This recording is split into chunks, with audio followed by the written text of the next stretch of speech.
तो लीनियर है quadratic equation पे। तो सबसे पहले एक टर्म समझ लेते हैं, हम इसमें वर्ड यूज हुआ है इक्वेशन। कि हम इक्वेशन किसे कहते हैं?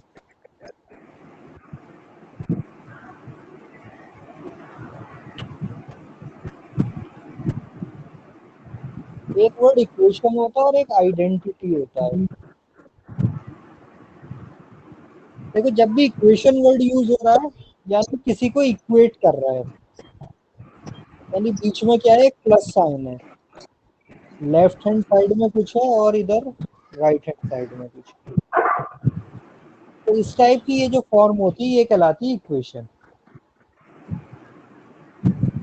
लेकिन अगर मैं आइडेंटिटी की बात करूं, आइडेंटिटी क्या होती है, जैसे ये है a plus B whole square is equal to a square plus B square plus 2a। ठीक है, ये आइडेंटिटी है। तो आइडेंटिटी में भी देखो बीच में इक्वल साइन है, इधर लेफ्ट हैंड साइड पर कुछ लिखा हुआ है, राइट हैंड साइड पर कुछ लिखा हुआ है। तो इन दोनों में डिफरेंस क्या है?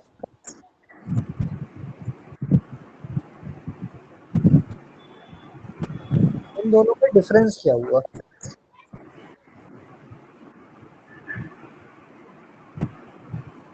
सर इक्वेशन में वैल्यू सेम होती है लेफ्ट हैंड और राइट हैंड। ये भी तो सेम है, देखो इक्वल टू साइन है ना बीच में। Yes sir. भाई ए प्लस बी का होल स्क्वायर करो या A square B square plus 2a भी करो, आंसर सेम आएगा। देखो डिफरेंस सिर्फ इतना सा होता है, आइडेंटिटी यानी ये मैंने जो आइडेंटिटी लिखी है ये होता है true for all values of variable. यानी मैं ए और बी की कुछ भी वैल्यू ले लूं, ये दोनों साइड हमेशा क्या रहेंगे, इक्वल रहेंगे। लेकिन इक्वेशन में ऐसा नहीं होता। अगर इक्वेशन ये है, मान लो 2x इज इक्वल टू 6, तो ये ट्रू है if x is equal to 3। 3। x is equal to 3 के अलावा कोई भी वैल्यू होगी तो ये ट्रू नहीं होगा। तो x यानी जो वेरिएबल है उसके कुछ पर्टिकुलर वैल्यू के लिए ट्रू होता है बस। जैसे x square is equal to 9, तो ये ट्रू तब है जब x की वैल्यू क्या हो, +3 हो या फिर -3 हो। तो ये दो वैल्यूज के लिए ट्रू है, लेकिन इन दो वैल्यूज के अलावा ये किसी के लिए भी ट्रू नहीं है। तो बस इक्वेशन और आइडेंटिटी का यही डिफरेंस होता है। आइडेंटिटी की बात आई तो हम एक मेन आइडेंटिटी लिख लेते हैं, ये याद रखनी है। A plus B whole square is this, A minus B whole square is A square plus B square minus 2ab। A square plus B square minus 2ab। Third identity हम लिख लेते हैं, क्या होती है, A square minus B square होता है A plus into A minus. Fourth identity होती है, स्क्वायर्स की तो हो गई, इसके बाद क्यूब पर आते हैं, ए प्लस बी होल क्यूब। इसका क्या फार्मूला होता है, आइडेंटिटी क्या होती है? A plus B hmm, A plus B sir ए नहीं प्लस बी 2। हाँ नहीं नहीं नहीं, इसकी होती है देखो A cube plus B cube plus 3ab और ब्रैकेट में ए प्लस। सर इसका ये भी तो होता है ना, ए प्लस बी और फिर ब्रैकेट में, मतलब ए प्लस बी ब्रैकेट में और फिर दूसरे ब्रैकेट में ए स्क्वायर प्लस बी वो स्क्वायर होता है माइनस ए बी। वो होता है A cube plus B cube का, अच्छा। A A plus cube B plus whole cube का, okay. A minus B whole cube.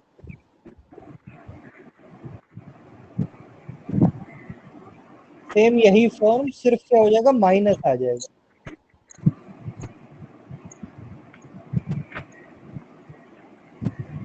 ये जितनी जगह भी प्लस था ए के बाद सब जगह क्या कर दो, माइनस। सिक्स है वो आइडेंटिटी जो तुम कह रही थी, ए क्यूब प्लस बी।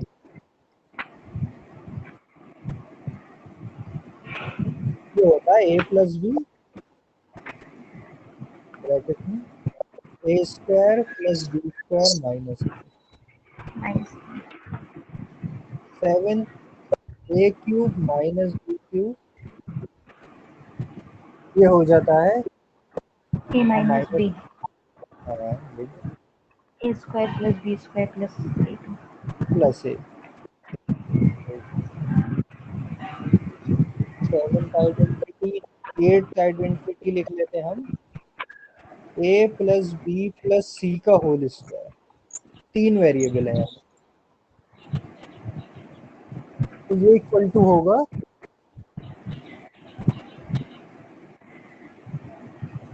ए square plus B square plus C square plus 2ab plus 2b plus 2c।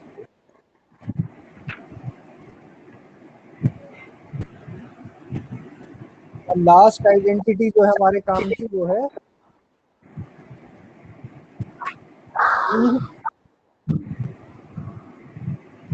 ये है A cube plus B cube plus C cube minus 3abc।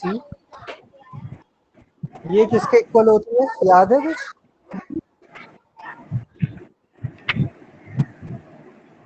इसमें आता है A plus B plus C into A square plus B square plus C square minus A B minus B C minus. ये identity खुद में तो इतनी important नहीं है, लेकिन इसका एक स्पेशल केस है, वो बहुत इंपॉर्टेंट है। स्पेशल केस क्या है, if a plus B plus c is equal to 0। अगर ये चीज 0 हो जाए तो क्या होगा, राइट हैंड साइड तो 0 हो जाएगी भाई, 0 से कुछ मल्टीप्लाई होगा तो ये तो 0 हो जाएगा पूरा। तो क्या हो जाएगा, A cube plus B cube plus C cube minus 3abc equal to 0। यानी A cube plus B cube plus C cube is equal to 3abc। ये इंपॉर्टेंट है काफी, ये शॉर्टकट यूज हो जाता है कि अगर a प्लस बी प्लस सी 0 दे रखा है, तीन वैल्यूज ऐसी जिसका सम 0 है, तो उनके क्यूब्स का सम जो है वो हम 3abc करके निकाल सकते हैं। यानी कि अगर हमें ये दे रखा है find -12 cube plus 7 cube plus 5 cube, इसकी वैल्यू हमें फाइंड करनी है, तो हमें क्यूब्स और ये सब करने की ज़रूरत नहीं। हम कहेंगे देखो ये वैल्यू जो है ये ए है, ये बी है, ये सी है। ए प्लस बी प्लस सी क्या आ रहा है हम चेक करते हैं। ए प्लस बी प्लस सी की वैल्यू हो गई, ए है -12, बी है +7 और सी है +5, यानी 0। तो A plus B plus C जब 0 होता है तो क्या हो जाता है, A cube plus B cube plus C cube हो जाता है इक्वल टू 3abc। यानी ये जो तीनों इसकी वैल्यूज निकालनी थी हमें क्यूब्स की, हमें क्यूब करने की ज़रूरत नहीं, हम क्या करें सीधे मल्टीप्लाई कर दें 3 इंटू -12 इंटू 7 इंटू 5। तो हम ऐसा मल्टीप्लाई करेंगे कैलकुलेशन इजी हो। 12 की पहले 5 से करेंगे, 12 5 ज़ा 60, 63 ज़ा या 67 ज़ा 420, 423 ज़ा 1260 और माइनस है तो ये माइनस, यानी इसका आंसर ये हो गया। तो यहाँ देखो हमारी ये जो कैलकुलेशन थी क्यूब्स वगैरह निकालना, ऐड करना, एक माइनस करना, वो सब बच गया, सीधे ये आंसर आ गया। तो ये क्यूब, इसकी वैल्यू हमने निकाल ली सीधे ऐसे मल्टीप्लीकेशन से, तो ये आ गया आंसर। तो ये एक स्पेशल आइडेंटिटी, मतलब ध्यान रखना ये कहीं ना कहीं यूज हो जाती है। अगर क्यूब्स का सम या कुछ ऐसा आ रहा है तो एक बार देख लेना कि तीनों का सम कहीं जीरो तो नहीं है। अगर तीनों का सम जीरो हो तो यानी ये आइडेंटिटी यूज हो रही होगी। ठीक है, अब शुरू करते हैं हम मेन जो हमारा टॉपिक था। फर्स्ट है लीनियर इक्वेशंस।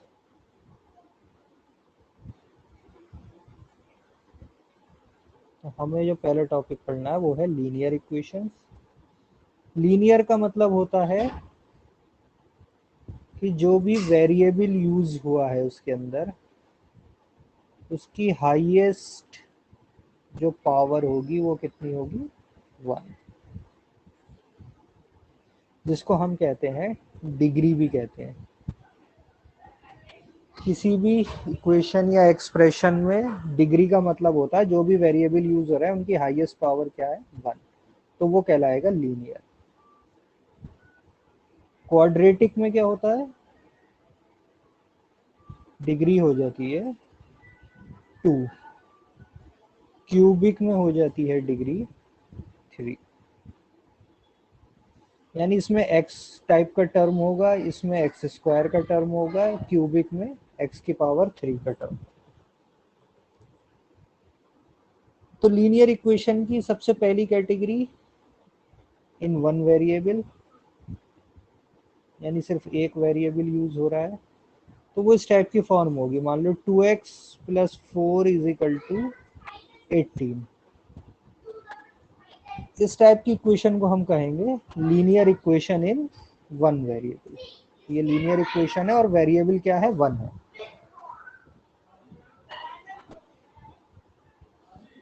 ठीक, तो 2x को हम लिख सकते हैं 18 माइनस 4, तो 2x इज इक्वल टू 14, तो x इज इक्वल टू 7। तो ये तो सिंपल केस होता है बिल्कुल, वन वेरिएबल तो आराम से सॉल्व कर लोगे, इसमें तो कोई प्रॉब्लम नहीं वन वेरिएबल वाले में तो। No sir.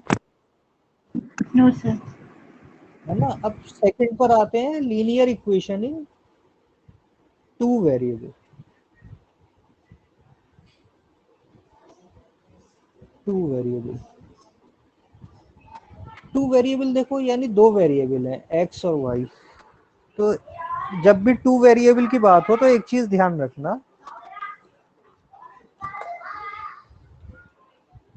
कि अगर मैं तुमसे कहूं कि इसको सॉल्व करो, 2x plus 3y is equal to 8, इस इक्वेशन को सॉल्व करो, तो ये इस इक्वेशन को हम सॉल्व कर सकते हैं 2x plus 3y is equal to 8 को।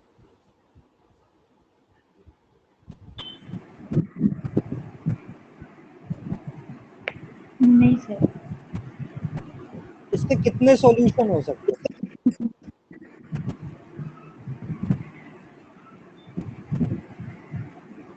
देखो अगर मैं सिर्फ क्वेश्चन पूछ रहा हूँ कि सॉल्व कर सकते हैं या नहीं, तो आंसर होगा यस, सॉल्व कर सकते हैं। लेकिन अगर क्वेश्चन होता क्या हम इसका कोई यूनिक सॉल्यूशन बता सकते हैं, तो आंसर होगा, यानी ये सॉल्व तो हो सकती है लेकिन इसका कोई यूनिक सॉल्यूशन नहीं होगा, मतलब कोई एक सॉल्यूशन नहीं होंगे इसके, क्या होंगे, बहुत सारे सॉल्यूशन होंगे। बहुत सारे मतलब इतने सारे होंगे कि हम कहेंगे इनफाइनाइट सॉल्यूशन हो जाएंगे, मतलब उसकी कोई काउंटिंग ही नहीं है, इतने सॉल्यूशन है इस इक्वेशन। कैसे कि अगर मैं मान लो x को मान लेता हूँ 0, तो ये इक्वेशन बन जाएगी 3y इज इक्वल टू 8, तो y की वैल्यू हो जाएगी 8/3। तो ये पहला सॉल्यूशन है 0, 8, 3। अगर मैं मान लूँ x को 1, तो 2 इंटू 1 हो जाएगा 2, ये इधर जाके हो जाएगा 6, तो y की वैल्यू हो जाएगी 2। तो 1, 2 इसका दूसरा सॉल्यूशन। ऐसे x को मान लो, मैं मान लूंगा 2, तो 2 2 4, इधर जाके बचेगा 4, तो y की वैल्यू हो जाएगी 4/3, यानी 2, 4/3। x को मैं मान लूँ -1, तो ये -2 इधर जाके प्लस हो जाएगा, 8 और 2 10, तो y की वैल्यू हो जाएगी 10/3।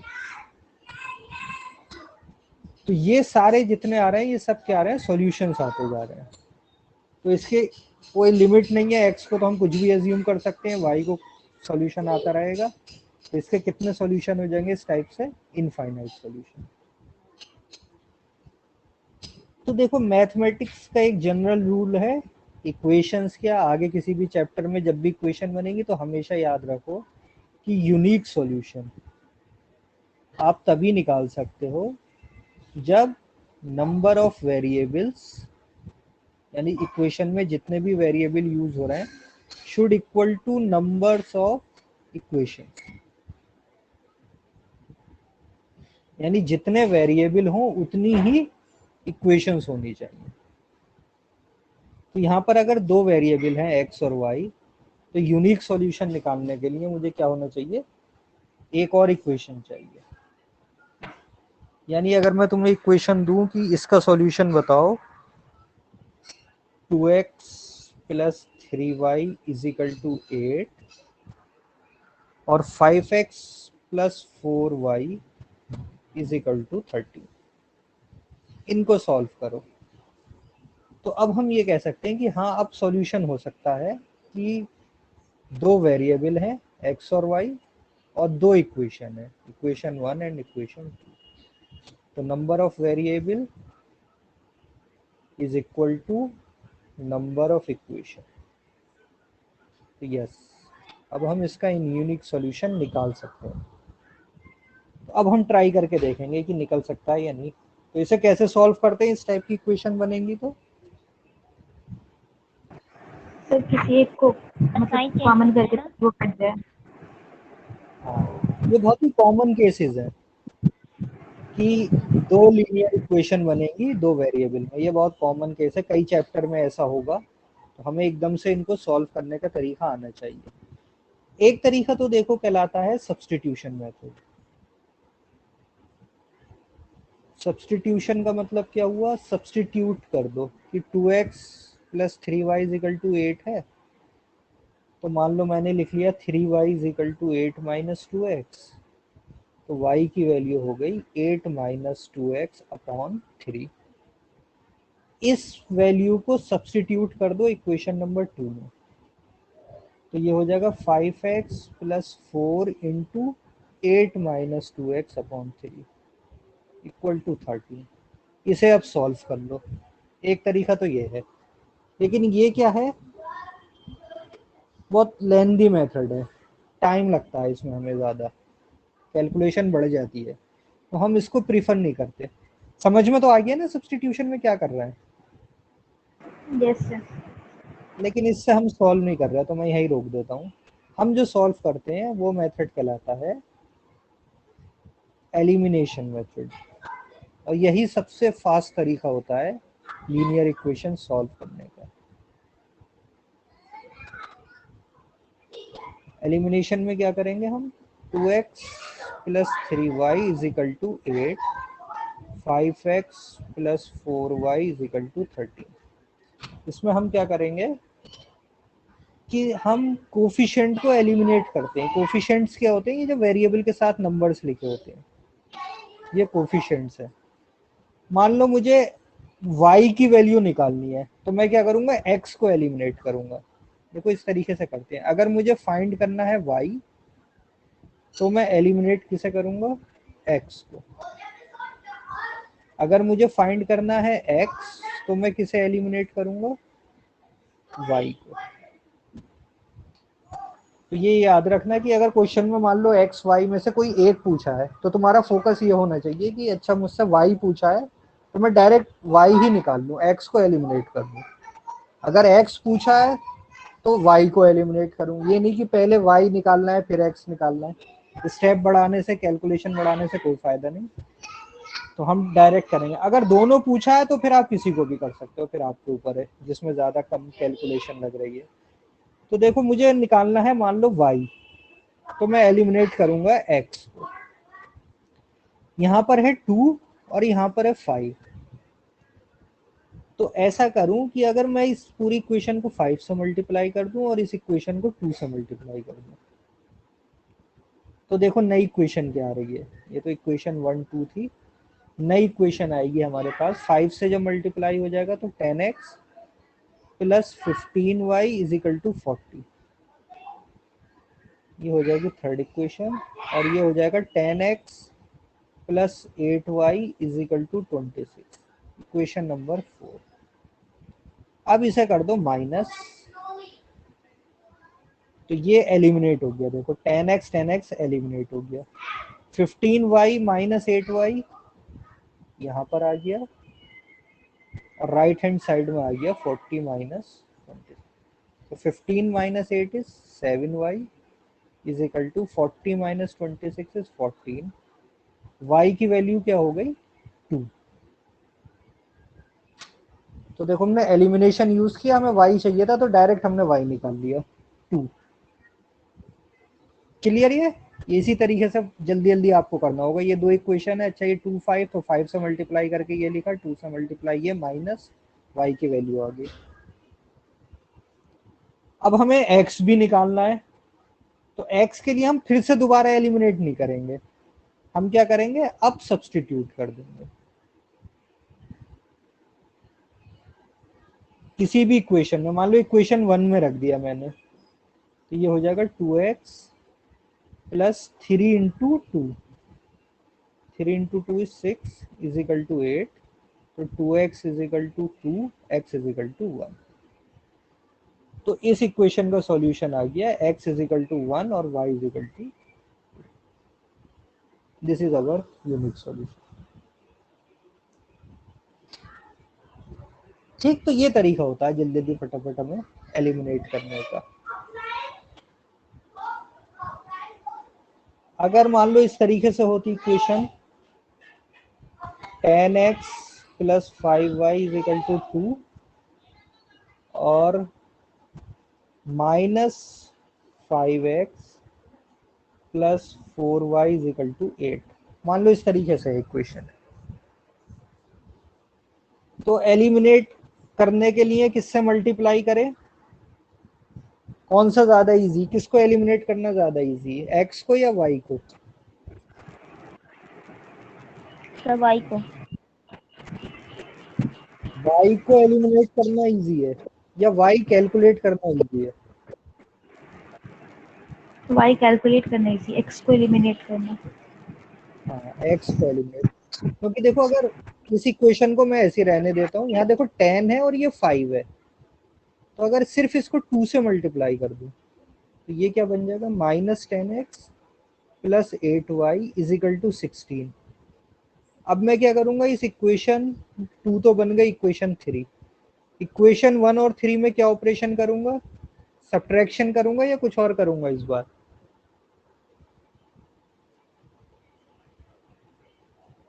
देखो ये आ गई मेरे पास,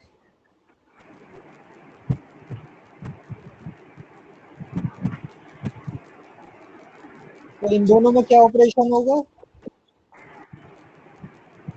एडिशन या सब्ट्रैक्शन अगर एलिमिनेट करना है तो? Sir addition. एडिशन, क्योंकि देखो इस बार दोनों अलग साइन है, ये 10 प्लस है और ये 10 माइनस है। अगर मैं इसे फिर से सब्ट्रैक्ट कर देता तो साइन चेंज हो जाता, दोनों प्लस हो जाते थे। अब मैं सब्ट्रैक्शन नहीं करूंगा, अब सिंपल एडिशन कर दूंगा, तो ये दोनों कैंसिल हो जाएंगे, ये आ जाएगा 13y इज इक्वल टू 18, तो y की वैल्यू आ जाएगी।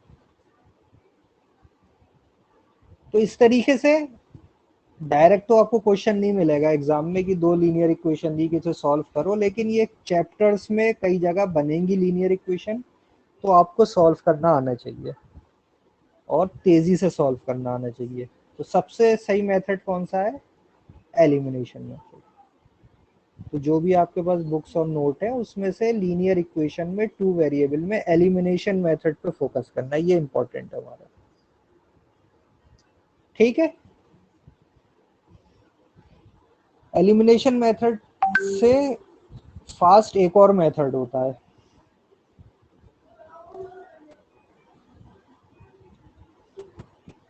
शॉर्टेस्ट या फिर फास्टेस्ट मेथड।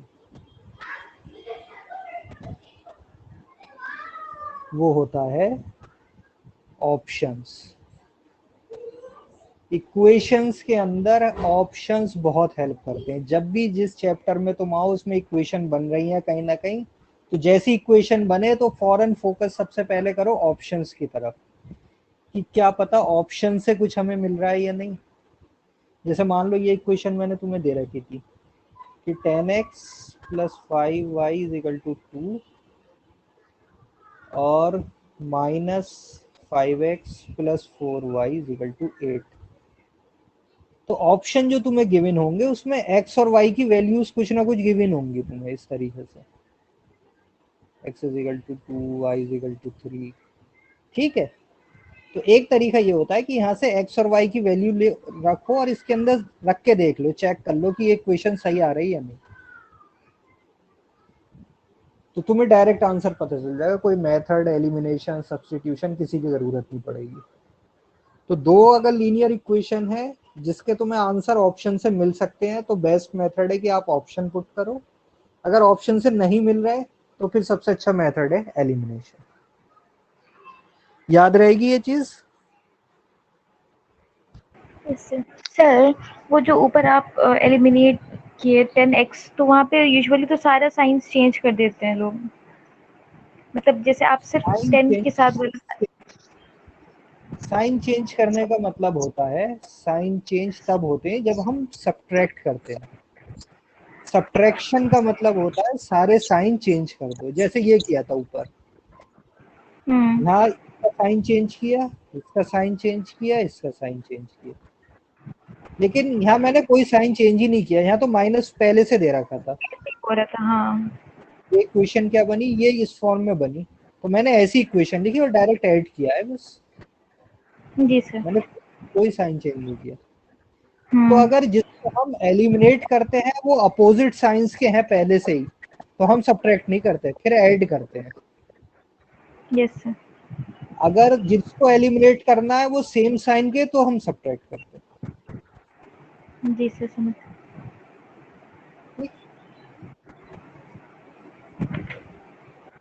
इसकी एक छोटी सी थ्योरी भी होती है, चाहो तो समझ लो, कि दो लीनियर इक्वेशन जो होती हैं वो इस फॉर्म में होती हैं, equal to C1 A2x plus B2y is equal to C2।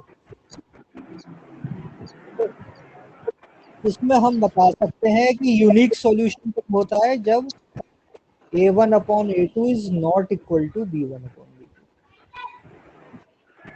यानी ये जो कोफिशिएंट है x वाले, इसका रेशो लो और y वाले का रेशो लो, अगर ये रेशो इक्वल नहीं है तो यूनिक सॉल्यूशन होगा, यानी वन सॉल्यूशन होगा।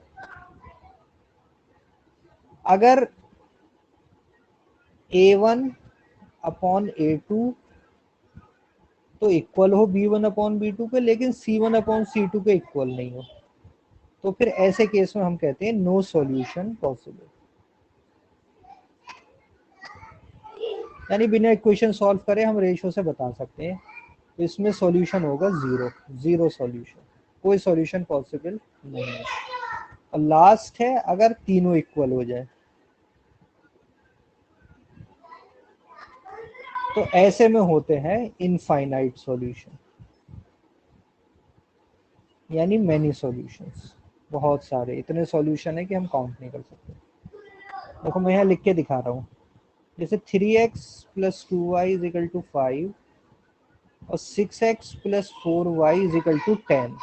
अब मैं कहूँ इन इक्वेशन को सॉल्व करो,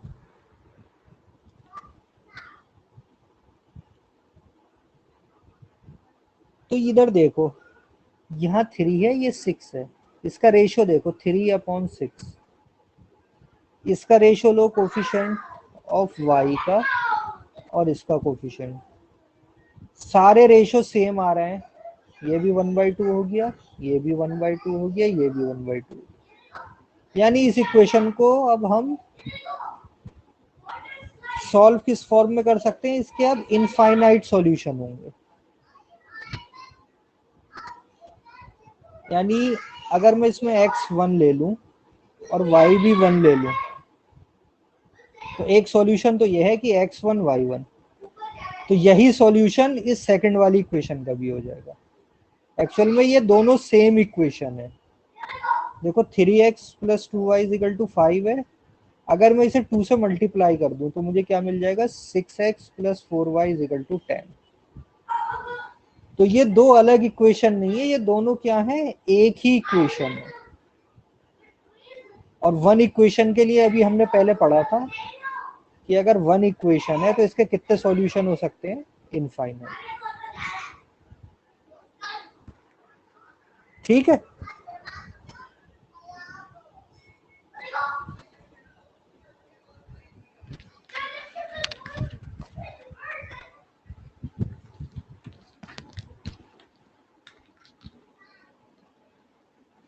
ये चीज क्लियर हुई। Yes clear. तो मेनली तुम्हें तुम्हारे जो एग्जाम के हिसाब से इम्पोर्टेंट है वो दो लीनियर इक्वेशन को सॉल्व करना है, लेकिन ये भी एक छोटी सी थ्योरी अगर याद रख सको तो काम आ जाती है। अब इसके बाद आते हैं हम थर्ड पार्ट पर। थर्ड पार्ट है three linear equations in three variables. ये थोड़ा ये है कि कम चांसेस हैं, लेकिन अगर बन जाए तो क्या करेंगे। तीन लीनियर इक्वेशन है और तीन वेरिएबल है उसके अंदर।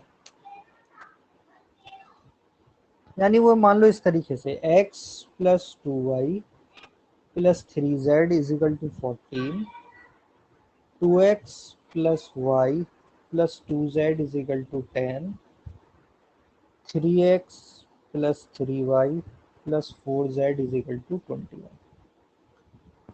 अब ये आ गई, अब क्या करें। तो इतनी खतरनाक इक्वेशन देख के सबसे पहले तो भागो फौरन किस पर, ऑप्शंस। क्या इस इक्वेशन का आंसर ऑप्शन के में अवेलेबल है या नहीं। अगर दे रखी है एक्स वाई जेड की वैल्यू तो इसमें पुट करके देख लो कि कौन सी ट्रू या सेटिस्फाई कर रही है, वही आंसर है। हमेशा जब भी इक्वेशन होंगी तो सबसे पहले देखने ऑप्शंस। अगर ऑप्शन नहीं है, मान लो कि किसी क्वेश्चन के सॉल्यूशन के बीच में ये कहीं आ गई, तो फिर अब हमें इसे सॉल्व करना पड़ गया। तो सॉल्व कैसे करेंगे, तो हम क्या करेंगे, देखो ये 1 है, ये 2 है, ये 3 है। क्या करो, पहले 1 और 2 ले लो, इसमें से एलिमिनेट कर दो किसी एक वेरिएबल को। किसको एलिमिनेट कर दे हम, बताओ 1 और 2 में से। z को कर दें क्या, किसको कर दें, चलो z को हमें एलिमिनेट करना है। तो इक्वेशन 1 की किससे मल्टीप्लाई करनी पड़ेगी अगर z को एलिमिनेट करना है, 2 से। गुड। और इक्वेशन 2 की किससे मल्टीप्लाई करनी पड़ेगी, 3 से। 3 से। गुड। तो देखो क्या आ जाएगा हमारे पास आ जाएगा 2x plus 2y plus 6z is equal to 28। और ये आ जाएगा 3 से मल्टीप्लाई होके 6x plus 3y plus 6z is equal to 30। अब हमने इसे कर दिया माइनस माइनस माइनस माइनस, ये गया, ये क्या बचा, -4x minus y is equal to minus. अभी देखो सारे माइनस हो रहा है, माइनस से थोड़ा कंफ्यूजन ज्यादा होता है, तो हमने माइनस से मल्टीप्लाई कर दिया। ये आ गई हमारे पास इक्वेशन नंबर 4। तो इक्वेशन 4 हमारे पास आ गई दो वेरिएबल में, एक्स और वाई में।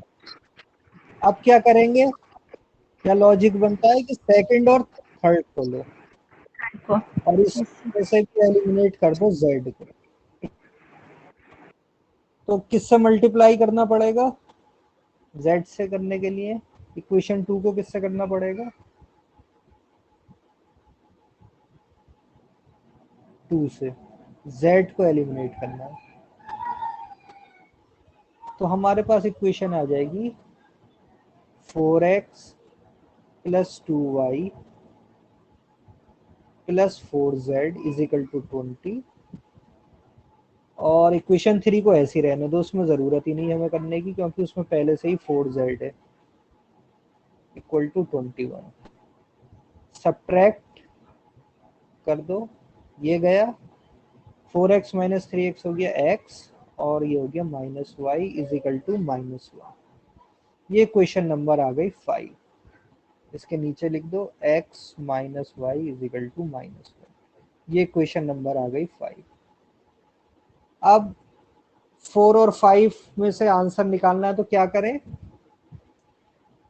देखो इसमें कैलकुलेशन इजी हो गई, y डायरेक्ट एलिमिनेट हो गया, प्लस वाई है इधर माइनस वाई है, तो सिंपल दोनों को ऐड कर दो। तो 5x की वैल्यू आ गई 1, यानी x की वैल्यू आ गई 1/5।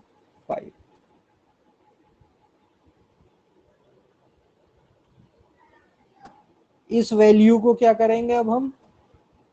x इज इक्वल टू 1/5 को या तो 4 में रख दो या 5th में रख दो। 5th में रखना ज़्यादा इजी है। हमने 5th में जब x की वैल्यू रखी तो ये हो गया 1/5 minus y is equal to -1। ये इधर आएगा, वो उधर चला जाएगा। 1/5 plus 1 is equal to y. Y की वैल्यू हो गई 6/5।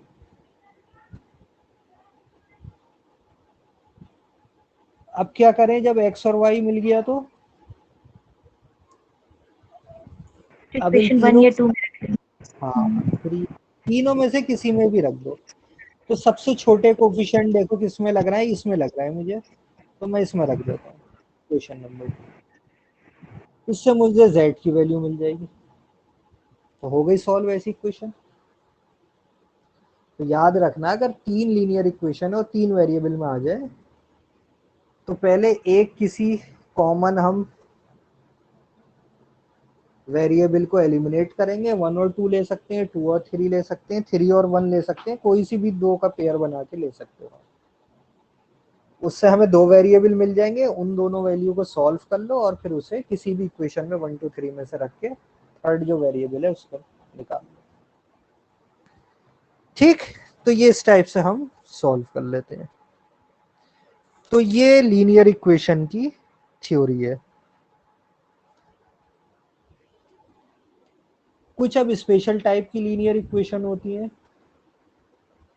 जो देखने में एकदम से हमें पता नहीं चलती कि ये लीनियर इक्वेशन है, लेकिन वो बन जाती है लीनियर इक्वेशन।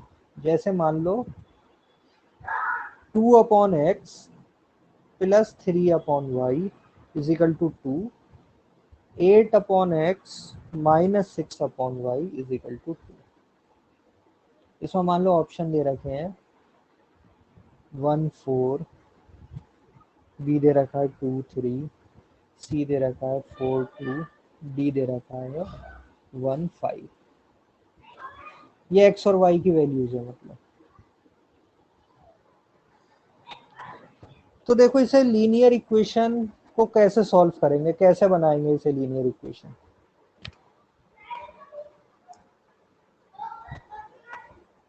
इसे कैसे सॉल्व करें, क्या मेथड लगाएं, क्या करें, सोचो कुछ।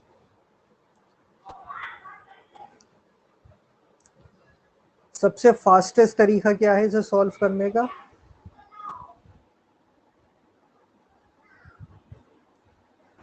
ऑप्शन फास्टेस्ट है। बोल दो।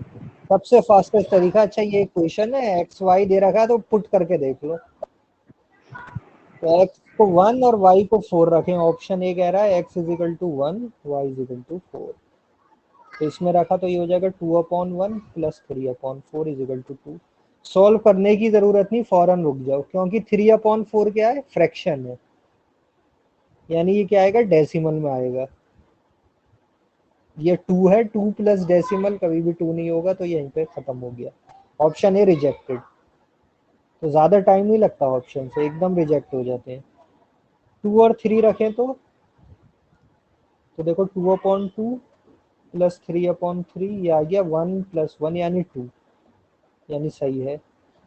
8/2 माइनस 6/3, 8/2 इज 4, ये हो गया 2, ये भी आ गया 2। दोनों ट्रू हो गए, तो यही आंसर है बस। ये सॉल्व हो गया हमारा क्वेश्चन। लेकिन अगर ऐसी सिचुएशन है कि हमें ऑप्शन नहीं पता है, अब हमें सॉल्व ही करना है। तो कैसे करेंगे हम देखो इसको ये मान लेंगे, लेट 1/x को मान लेते हैं मान लो a, और 1/y को मान लेते हैं b। तो इक्वेशन हो जाएगी देखो 2a plus 3b is equal to 2, और सेकेंड इक्वेशन हो जाएगी 8a minus 6b is equal to 2। हो जाएगा ऐसा?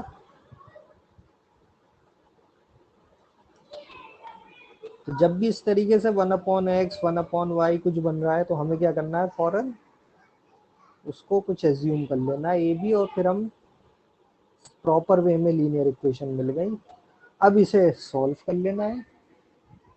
अब हम देखेंगे कि देखो यहाँ 3b है, ये 6b है, ये एक प्लस है एक माइनस है, तो अगर इसे मैं सिर्फ सिंपली 2 से मल्टीप्लाई कर दूं, मल्टीप्लाई करके यहाँ लिख दूं, तो ये हो जाएगा 4a plus 6b is equal to 4। अब ये दोनों अपोजिट साइन के हैं तो मुझे ऐड कर देना है, ये कैंसिल हो जाएगा, 4a और 8a हो जाएगा 12a इज इक्वल टू 6। तो a की वैल्यू आ जाएगी 6/12 यानी 1/2। तो a की वैल्यू है, हमने यहाँ माना था a को क्या, 1/x, तो 1/x की वैल्यू आ गई 1/2। इसका मतलब x की वैल्यू है,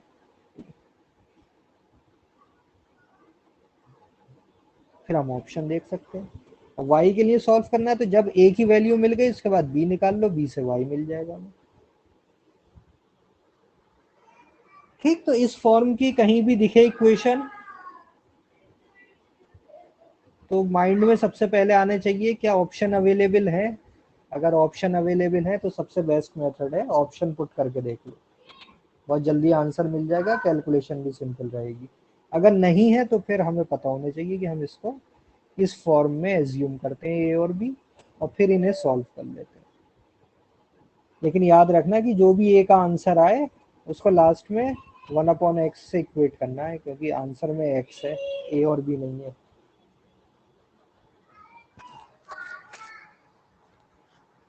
क्लियर यहाँ तक? इतना अगर आप लीनियर इक्वेशन कर लेते हो तो फिर इंशाल्लाह इक्वेशंस में तो कोई प्रॉब्लम नहीं होगी।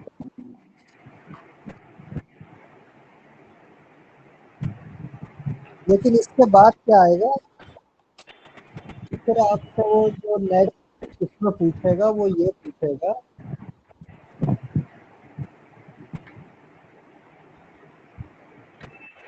आपको वो डायरेक्ट इक्वेशन नहीं देगा, क्वेश्चन होगा इस तरीके का, मान लो if the numerator and denominator of a fraction are both increased by 1, the fraction becomes 3/5. If both are decreased by 1,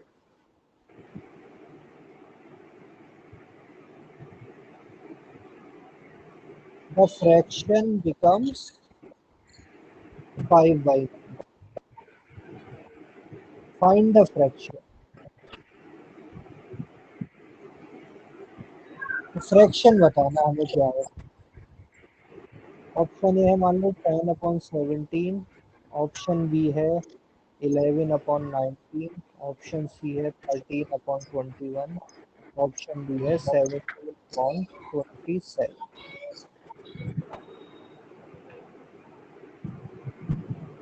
ये है question.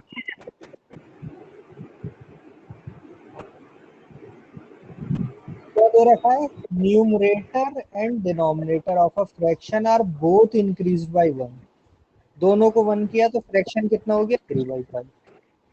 If both are decreased by 1 तो फ्रैक्शन बन गया 5/1। तो फ्रैक्शन बताना क्या है।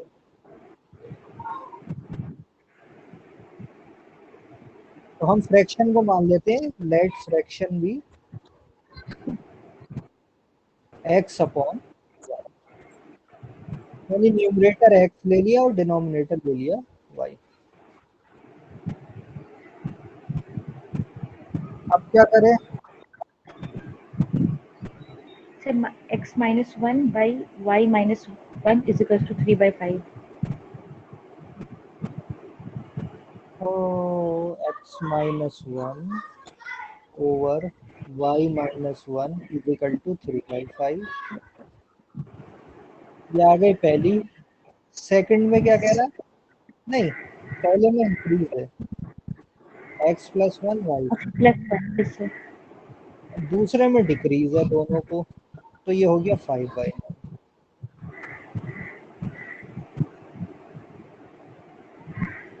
अब इक्वेशन सॉल्व करनी पड़ेगी हमें। क्या हो जाएगा? ये हो जाएगा 5x प्लस 5, इधर गया मल्टीप्लाई में, ये इधर जाएगा, इजिकल टू 3y प्लस 3। ये हो गया 5x minus 3y is equal to 2।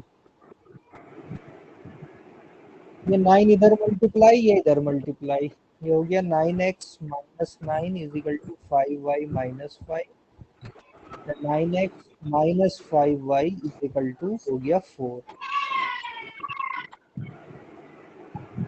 अब इन्हें सॉल्व करना है। दो लीनियर इक्वेशन है, सॉल्व कर सकते हो आराम से एलिमिनेशन मेथड से। Yes sir. लेकिन एक बार क्वेश्चन पे फिर से वापस आते हैं। कह रहा है न्यूमरेटर और डिनोमिनेटर को इंक्रीज कर दो 1 से तो फ्रैक्शन हो जाएगा 3/5।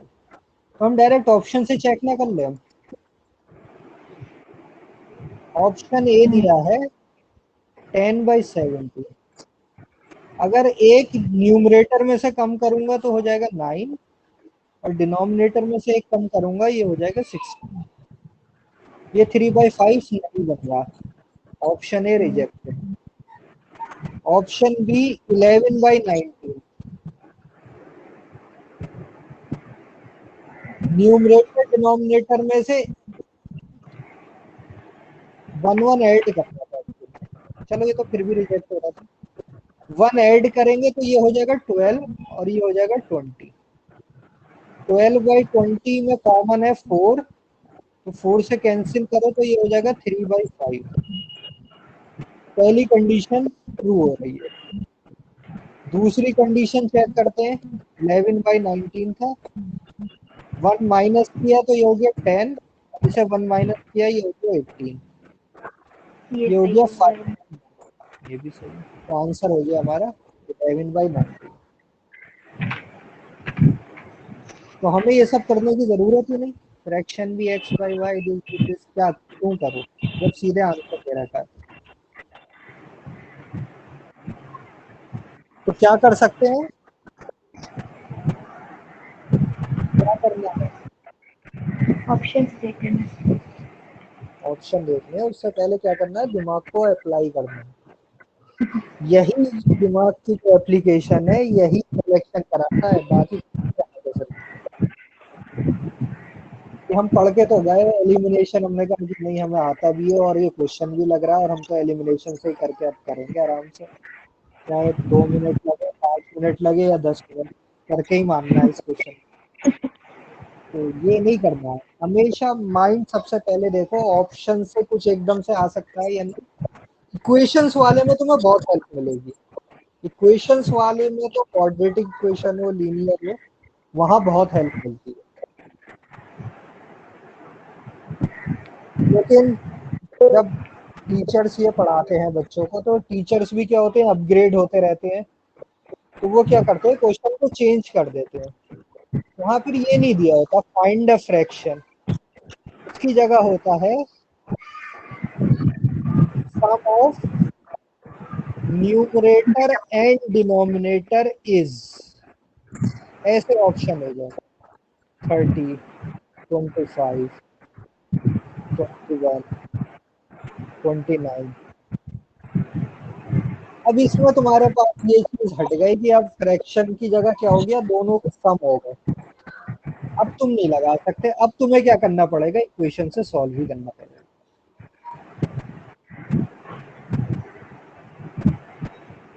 तो अगर डायरेक्ट तुम्हें फ्रैक्शन दिख रहा है तो डायरेक्ट ऑप्शन से कर लो। अगर सम ऑफ न्यूमरेटर एंड डिनोमिनेटर इस टाइप से थोड़ा ट्रिकी कर दिया तो फिर अब सॉल्व ही करना पड़ेगा, तभी आंसर मिलेगा। क्लियर? Yes sir. चलो जी, ये इस टाइप के बनते हैं लीनियर इक्वेशन में, या फिर बनते हैं एजेस वाले। द एज ऑफ, मान लो फहीम दे रखा है 4 years ago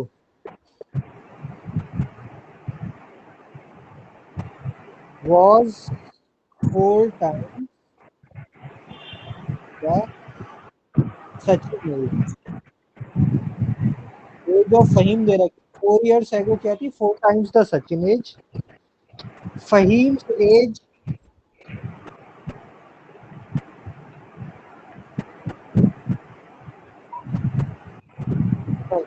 as 3 years ago was thrice Sachin age।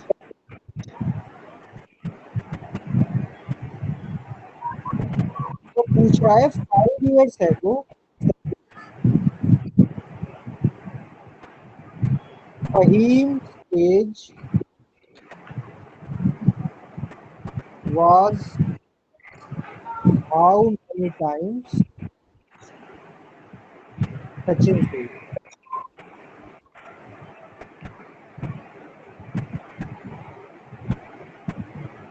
Option है 3 times, 5 times, 7 times। डी है कांट बी डिटरमाइंड।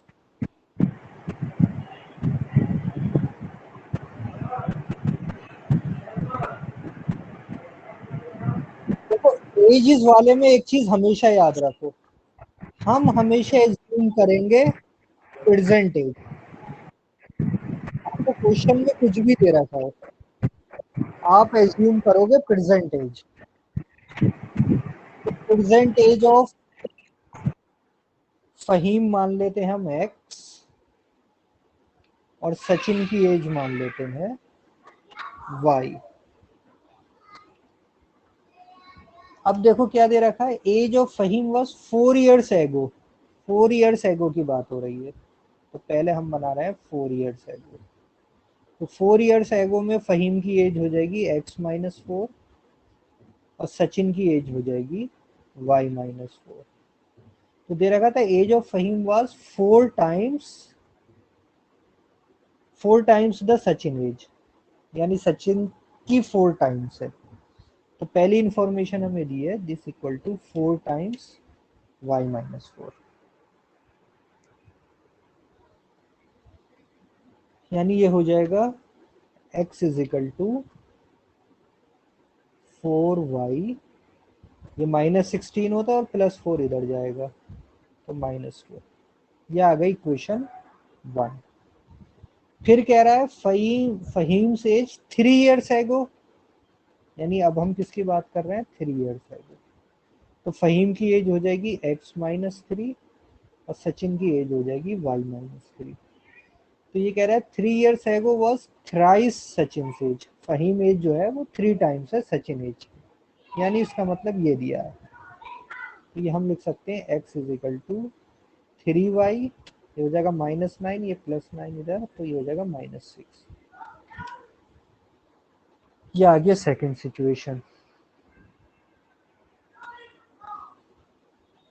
अब कह रहा 5 years एगो, 5 years एगो सचिन और फहीम की एज में क्या रिलेशन होगा? तो 5 years एगो इनकी एज हो जाएगी फहीम की y-5 और सचिन की वो x-5 फहीम की और y-5 इसकी। अब इसमें रिलेशन के लिए हमें x और y की वैल्यूज पता होनी चाहिए। तो देखो दो इक्वेशन है, दो वेरिएबल है, तो हम इससे सॉल्व कर सकते हैं। यहाँ पर सिंपल x x था तो डायरेक्ट क्या करो, इक्वेट कर दो, यानी x is equal to this है और x is equal to this भी है, तो ये आपस में क्या होंगे? इक्वल होंगे। 4y minus 12 will be equal to 3y minus 6। तो y की वैल्यू कितनी आ गई बताना जरा इसे सॉल्व करके।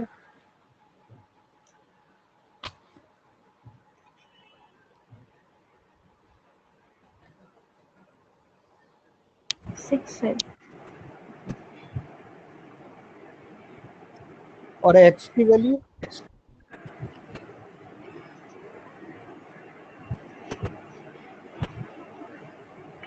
किसी भी क्वेश्चन में रख दो 1 या 2 में से।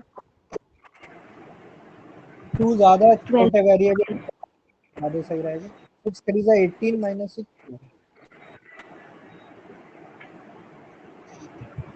तो 5 इयर्स एगो फहीम की एज हो गई 12 माइनस 5 यानी 7 और सचिन की एज हो गई 6 माइनस 1 हो 6 माइनस 5 यानी 1। तो कितने टाइम्स है फहीम? 7। Option number.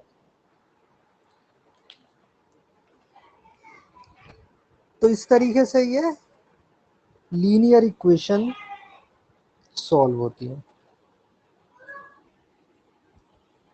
तो ये लीनियर इक्वेशन कहीं भी यूज हो सकता है, किसी भी क्वेश्चन में हमें सॉल्व करना है, इसको आना चाहिए आराम से। एक क्वेश्चन और कर लेते हैं लीनियर पे, फिर क्वाड्रेटिक इक्वेशन डिस्कस करते हैं क्योंकि ये थोड़ा कंफ्यूज करता है, ट्रिकी है। इन अ 2 digit number,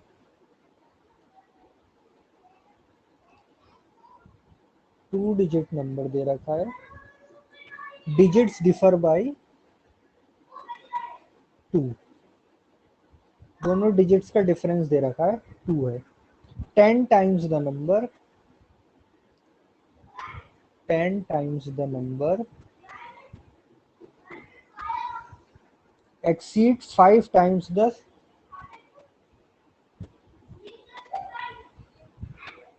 exceed 5 times the sum of number, the sum of number formed by reversing the digits.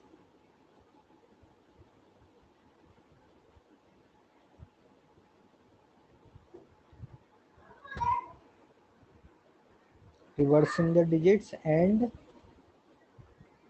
sum of its digits by 90. Find the number.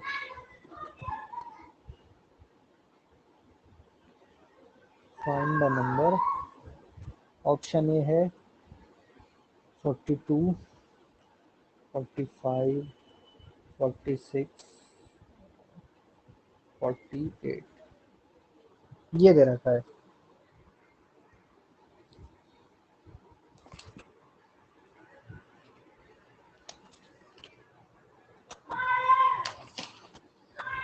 तो क्या होगा इसमें?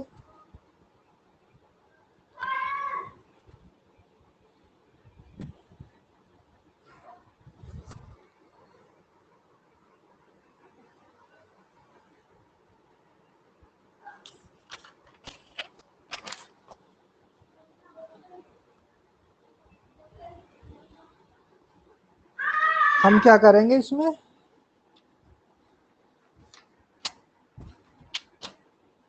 इन 2 डिजिट नंबर, 2 डिजिट के नंबर है, digit differ by 2। तो 2 digit number को हम कैसे एज्यूम करेंगे? 2 डिजिट नंबर में क्या होता है, 2 होते हैं डिजिट्स। मान लो ये 2 डिजिट नंबर है, तो इसमें एक डिजिट होता है जो यूनिट प्लेस पर होता है और एक होता है जो टेंस प्लेस पर होता है। ठीक है, तो हमने एज्यूम कर लिया let digit at unit place, हमने मान लिया y और डिजिट एट टेंस प्लेस पे मान लिया x। तो हमारा नंबर ये है x y, इस तरीके से। ठीक है,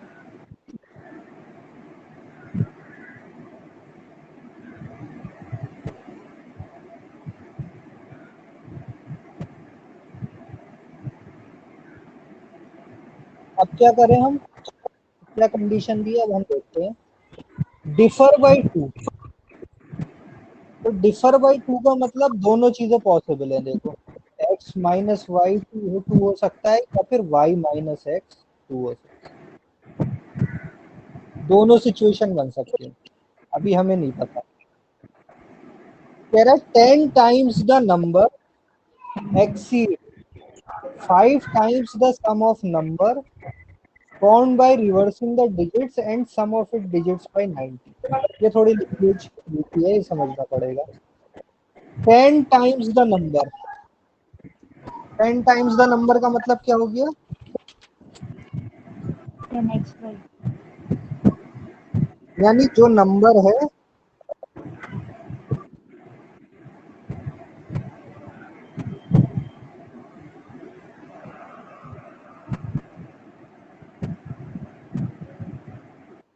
देखो डिजिट जब मैंने ऐसे ले लिया ना y और x इस फॉर्म में, तो नंबर हो जाता है। देखो ये थोड़ा बस यहाँ समझना था, नंबर हम लिखेंगे ऐसे एक्स वाई नहीं लिखेंगे। एक्स वाई लिख देंगे तो गड़बड़ हो जाएगी कि मान लो x की वैल्यू 2 आ रही है और y की वैल्यू 3 आ रही है, तो एक्स वाई का मतलब है 2 इंटू 3, ये हो जाएगा 6। ये नहीं है, नंबर हम लिखेंगे 10x प्लस वाई।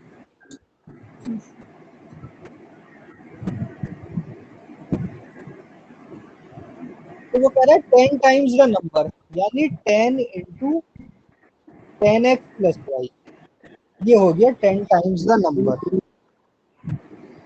ये कह रहा है एक्सीड्स, मतलब ज्यादा है, यानी ये वैल्यू कितनी ज्यादा है? 5 times the sum of number found by reversing the digit. Reversing the digits, reversing the digit का मतलब हो गया, हमने इस फॉर्म में दिया था y, ये क्या हो गया? वाई एक्स, यानी रिवर्सिंग के बाद नंबर हो गया 10y प्लस एक्स। तो ये कह रहा है exceed 5 times the sum of number found by reversing the digit and sum of it digits bye.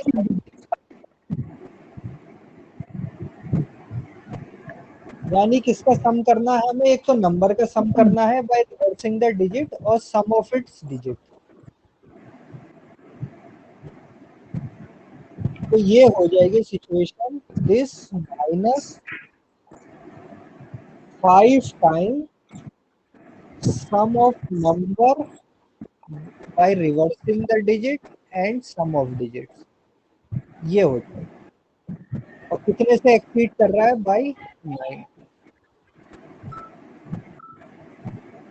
ये थोड़ा हमें समझना था।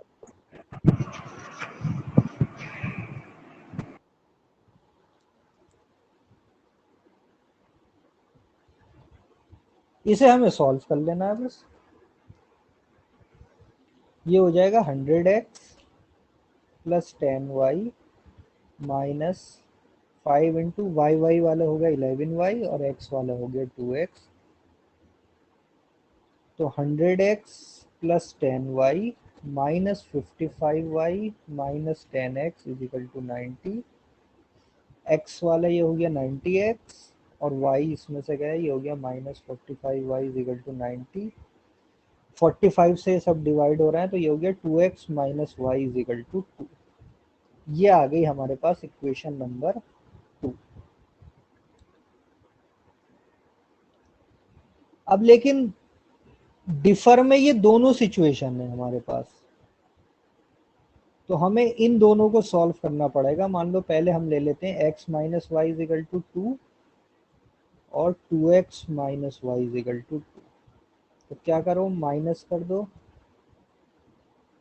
यहाँ दोनों y सेम साइन के थे, दोनों माइनस थे, इसलिए मैंने सब्ट्रैक्ट किया।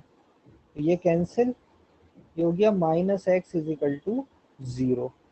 तो x की वैल्यू आ रही है 0। तो ये x की वैल्यू 0 पॉसिबल हो सकती है या नहीं?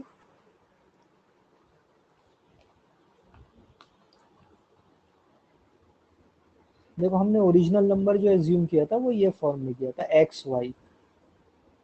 अगर x की वैल्यू 0 हो गई, 10 प्लेस वाला नंबर 0 हो गया, तो ये 2 डिजिट नंबर बचा ही नहीं। तो इसे हम कर देंगे रिजेक्ट। यानी हमें जो सिचुएशन सॉल्व करनी है इस इक्वेशन के साथ ये सेकंड वाली लेनी है, y minus x is equal to 2। यानी y माइनस एक्स है तो minus x plus y is equal to, दोनों अपोजिट साइन है तो ऐड करूंगा मैं, तो ये हो जाएगा 2x minus x is x और 2 प्लस 2 इज 4। तो x की वैल्यू आ गई 4 और y माइनस एक्स था 2, तो इसमें हम रखेंगे y minus 4 is equal to 2, तो y आ गया 6। तो हमारा नंबर जो था वो इस फॉर्म में था, ये 10 प्लेस था, ये यूनिट प्लेस था, तो ये हो जाएगा 46 आंसर। ठीक, जो हमने नंबर माना था वो इस फॉर्म में था 10x प्लस वाई, तो x की वैल्यू अगर 4 है तो ये हो जाएगा मिलके 46। क्लियर? ये इस टाइप की सिचुएशन है इस क्वेश्चन में।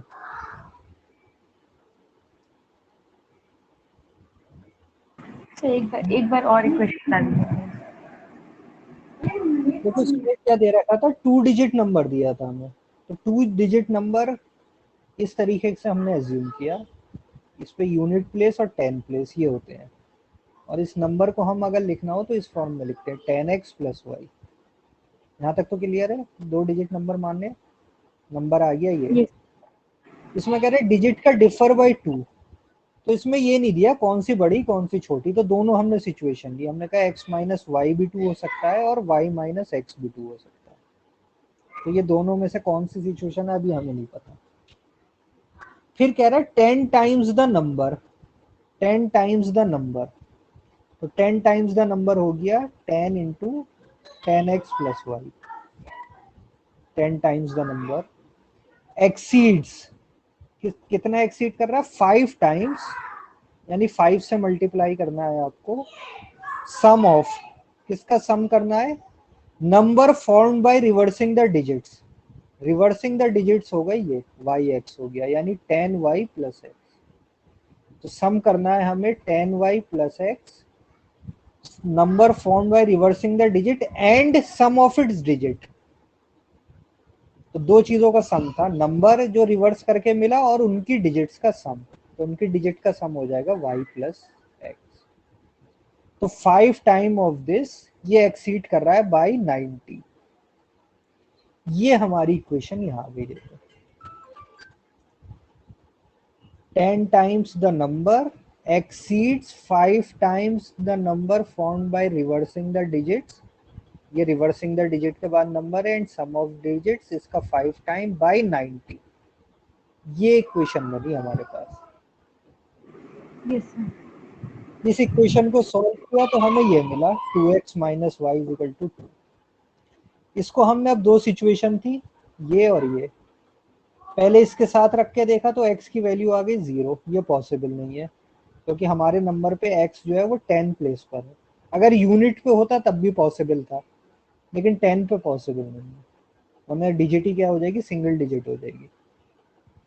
इस दूसरी इक्वेशन में रखा तो y 6 आ गया, फिर हमने इसे सॉल्व करा x 4 आ गया, तो नंबर हमें पता चल गया क्या है 46। देखो इसमें डायरेक्ट नंबर दे रखा था हमें, तो हम क्या कर सकते थे, डायरेक्ट नंबर के हिसाब से कर सकते थे। पहली चीज दे रखा था डिजिट का डिफरेंस ही 2 है, तो उसी बेस पे ये सारे ऑप्शन खत्म हो जाते, डिजिट का डिफरेंस ही सिर्फ इसी में था। आगे हम करके देखना चाहते तो हम देख लेते 10 टाइम्स द नंबर यानी 460 exceed 5 times the sum of number formed by reversing the digit मतलब 64 plus sum of it digit 4 और 6 का सम 10, इसका डिफरेंस निकाल के देखते, ये अगर 90 आ जाता तो वही आंसर हो जाता। क्लियर है? तो ये हमारी हो गई लीनियर इक्वेशन की टाइप्स। अब आती है सेकंड, क्वाड्रेटिक इक्वेशन। तो क्वाड्रेटिक इक्वेशन क्या होती है, वो इस फॉर्म में लिखी जाती है, देखो ax square plus B x plus c is equal to 0। यानी यहाँ पर जो वेरिएबल है x, इसकी जो हाईएस्ट पावर है वो क्या है, 2। यानी हम कह सकते हैं इसमें डिग्री है 2। तो ये क्वाड्रेटिक इक्वेशन है।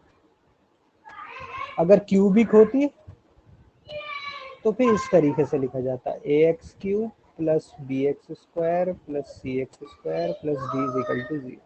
इस केस में डिग्री हो जाती 3। तो ऐसे को हम कहते हैं क्यूबिक इक्वेशन। तो क्यूबिक तो नॉर्मली एग्जाम में नहीं आती सॉल्व करने को, लीनियर और क्वाड्रेटिक तक का ही रहता है। तो हमें सॉल्व करनी क्या है, क्वाड्रेटिक इक्वेशन। तो क्वाड्रेटिक की थोड़ी प्रॉपर्टीज पढ़ लेते हैं, क्या क्या होती है इनकी प्रॉपर्टीज। तो पहली चीज तो हमें ये पता चल गई डिग्री क्या होती है, 2 होती है। इसके बाद नॉर्मली जो क्वेश्चन आते हैं वो सॉल्यूशन पर आते हैं। जैसे मान लो X square plus 5x plus 6 equal to 0, ये क्वाड्रेटिक इक्वेशन है। इसको अगर हम स्टैंडर्ड फॉर्म से कंपेयर करें तो a की वैल्यू है 1, b की वैल्यू है 5, c की वैल्यू है 6। a क्या होता है, जो एक्स स्क्वायर के साथ है, तो कुछ नहीं लिखा तो हम इसे 1 मान सकते हैं। a की वैल्यू 1। b क्या होता है, जो x के साथ है, तो b की वैल्यू है 5, और c क्या है 6, जो कांस्टेंट टर्म होता है।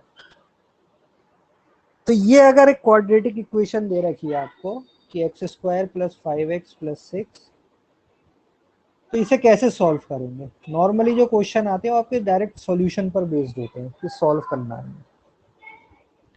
तो इसके दो मेथड होते हैं। एक होता है बाय फैक्टराइजेशन,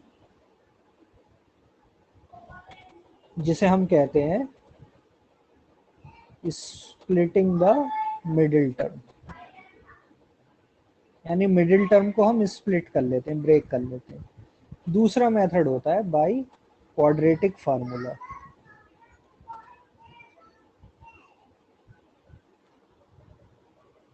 तो फैक्टराइजेशन से कैसे करेंगे इसे, मैं यहाँ लिख रहा हूँ इधर, x square plus 5x plus 6 equal to 0। तो हम स्प्लिटिंग द मिडिल टर्म को स्प्लिट करते हैं। मिडिल टर्म को कैसे स्प्लिट करेंगे, इस तरीके से करेंगे कि देखो सम जो आए, सम आना चाहिए 5 और प्रोडक्ट आनी चाहिए 6। मुझे दो नंबर ऐसे बताओ जिनका सम 5 हो और प्रोडक्ट 6 हो।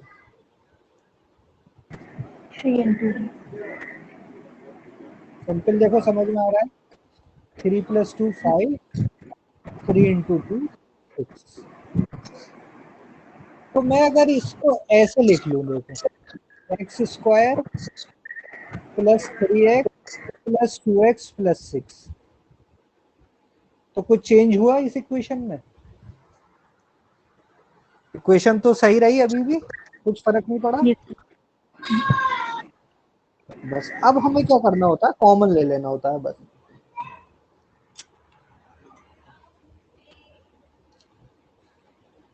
इसमें से अगर मैं x कॉमन लूं इन दोनों में से, तो क्या बचेगा, x प्लस 3।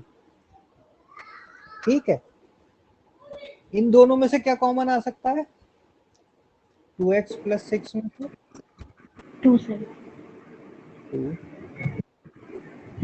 तो x प्लस 3। ये दोनों टर्म हमेशा क्या आने चाहिए, सेम।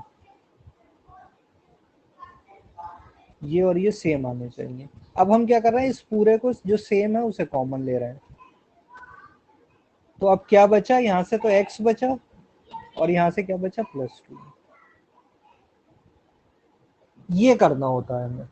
जब हम इस स्टेप तक पहुंच गए, अब हमारा काम आसान हो गया।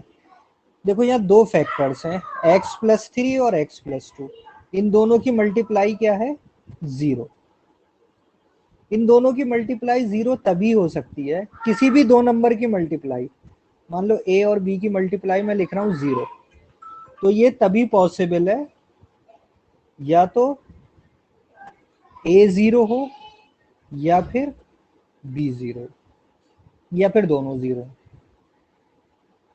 अगर दोनों में से कोई एक जीरो नहीं है तो कभी भी मल्टीप्लिकेशन में जीरो नहीं आ सकता। तो इसके बाद हम स्टेप यही लिखते हैं, either x plus three is equal to zero और x plus two is equal to zero. x plus three is equal to zero का मतलब है x की वैल्यू होगी -3 और x plus two is equal to zero का मतलब है x की वैल्यू होगी -2। तो इसके दो सॉल्यूशन आ गए, -2 और -3। ये होता है सॉल्यूशन। ये मेथड कहलाता है फैक्टराइजेशन मेथड या फिर स्प्लिटिंग द मिडिल टर्म। तो कोई भी क्वाड्रेटिक इक्वेशन बनती है तो हम ऐसे सॉल्व करते हैं। ये स्टेप क्लियर है? Yes sir. मान लो इक्वेशन होती है इस फॉर्म में, अब फैक्टर्स क्या होते हैं? देखो हम फोकस रखते हैं इस पर 6 पर, प्रोडक्ट के, क्योंकि फैक्टर करना ज़्यादा आसान है। तो पहले हम प्रोडक्ट देखते हैं। प्रोडक्ट आनी चाहिए +6। तो दो तरीके हैं, या तो +1 की मल्टीप्लाई हो रही होगी +6 से, या फिर या प्लस साइन छोड़ो, 6 है अभी, 6 ले लो, सिर्फ कंफ्यूजन होगा। 6 के फैक्टर क्या हो सकते हैं? या तो 1 इंटू 6 या फिर 2 इंटू 3, यही पॉसिबल है। 1 और 6 और 2 और 3। अब देखो यहाँ क्या +6 है, तो प्लस इन्हीं दो नंबर की प्रोडक्ट प्लस कब आती है? या तो दोनों पॉजिटिव हो ये दोनों नेगेटिव। या फिर दोनों नेगेटिव हो। तो यानी नंबर्स क्या हो सकते हैं? -1 और -6 भी हो सकता है, +1 और +6 भी हो सकता है, -2 और -3 भी हो सकता है, और +2 और +3 भी हो सकता है। तो प्रोडक्ट के हिसाब से हमें ये कॉम्बिनेशन मिल रहा है। प्रोडक्ट के बाद हम आते हैं सम पर। देखो सम क्या होना चाहिए, जो बीच में नंबर लिखा है, यानी -5। तो सम -5 किन का हो सकता है इसमें से? -1 और -6 का सम हो सकता है -5? नहीं। 6 और 1 का हो सकता है? नहीं। 2 और 3 पॉजिटिव का हो सकता है? नहीं। क्या बचा हमारे पास? -2 और -3। यानी ये जो सम होगा, एक नंबर -2 होगा और दूसरा नंबर क्या होगा? -3। यानी जो हम स्प्लिट करेंगे, x² -5x + 6 = 0 को स्प्लिट करेंगे इस बार, x² -2x -3x। तो देखो -2x और -3x मिलके हो जाएंगे -5x। तो इस तरीके से हम मिडिल वाले टर्म को स्प्लिट करते हैं। पहले प्रोडक्ट से फैक्टर लिख के देखते हैं, फिर उसमें से देखते हैं कि पॉजिटिव है निगेटिव है तो क्या होगा।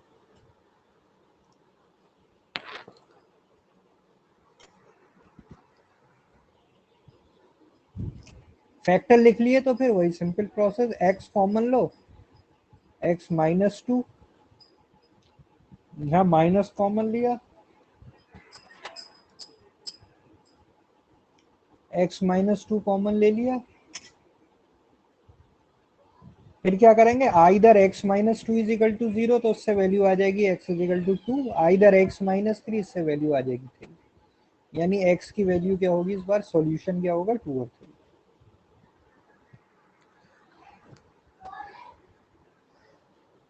क्लियर है मेथड? Yes sir.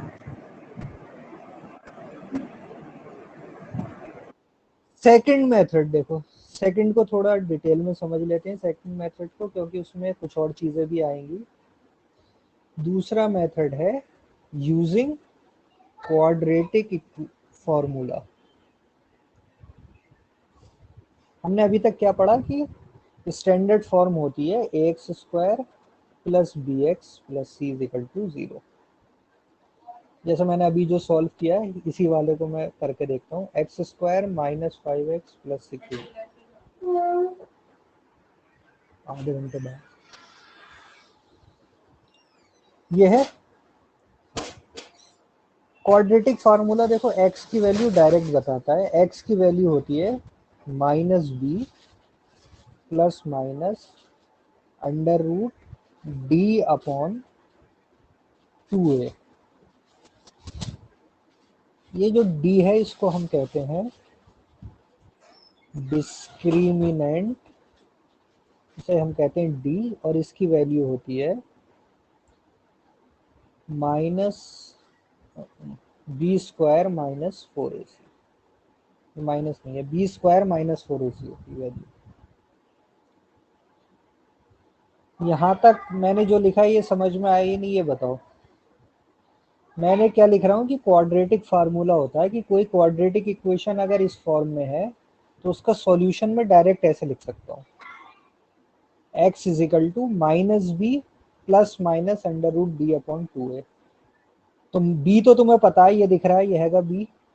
a भी तुम्हें दिख रहा है, ये हैगा a। लेकिन ये कैपिटल D नई चीज आई, तो इसको हम कहते हैं डिस्क्रिमिनेंट, जिसकी वैल्यू होती है b² माइनस 4ac।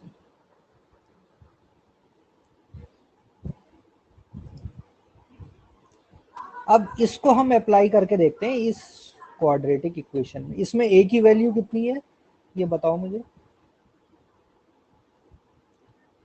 a की वैल्यू कितनी है? 1 है। b की वैल्यू 5 5 या -5? -5 हाँ, ये साइन का ध्यान रखना। c की वैल्यू 6 6। तो पहले हम ये निकालते हैं डिस्क्रिमिनेंट, तो d हो जाएगा देखो b²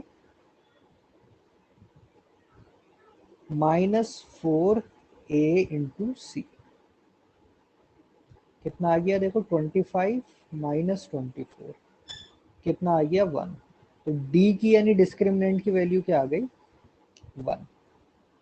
अब क्या करो, इस फार्मूले में डायरेक्ट पुट कर दो, तो क्या हो जाएगा x is equal to -b। b की वैल्यू क्या थी -5, ये हमने लिखी है -5 प्लस माइनस, यहाँ दोनों साइन है यानी एक बार प्लस करना है एक बार माइनस करना है। d की वैल्यू कितनी आ गई 1 अपॉन 2a। 2 इंटू a की वैल्यू कितनी है 1। तो ये आ गया देखो, माइनस माइनस हो गया plus, 5 plus minus under root 1 होता है 1 अपॉन 2। तो यहाँ देखो x की दो वैल्यूज आएंगी, एक बार प्लस साइन लेकर 5 प्लस 1 इज 6, 6/2 यानी कि 3, और एक आएगा 5 माइनस 1 अपॉन 2 यानी 4 अपॉन 2। तो x के हमें दो आंसर मिलेगा 2, जो कि यहाँ भी आए थे। ये 2 वैल्यूज आई थी, वही सेम वैल्यूज यहाँ भी आ गई। तो ये क्वाड्रेटिक फार्मूला होता है, किसी भी इक्वेशन को हम डायरेक्टली इस फॉर्म से सॉल्व कर सकते हैं, क्वाड्रेटिक इक्वेशन। तो ये फार्मूला होता है, ये याद कर लेना है, x is equal to -b plus minus under root d upon 2a। d नया वर्ड यूज किया तो इसको यहाँ अलग लिख लिया, ये कहलाता है डिस्क्रिमिनेंट, इसकी वैल्यू होती है b² minus 4ac।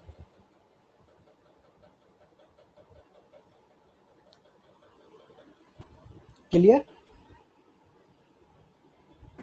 Yes sir. अब बस जो इसमें लास्ट टॉपिक है क्वाड्रेटिक इक्वेशन में समझने का, चलो पहले हाँ ये रूट्स वाला भी समझ लेते हैं। देखो नेचर ऑफ रूट्स, ये आप बुक में देखते होंगे, ये एक लिखा होता है नेचर ऑफ रूट्स। रूट्स का मतलब होता है सॉल्यूशन। ये जो हम x की वैल्यूज निकाल रहे हैं ना, ये 2 3, ये क्या है रूट्स है इक्वेशन की।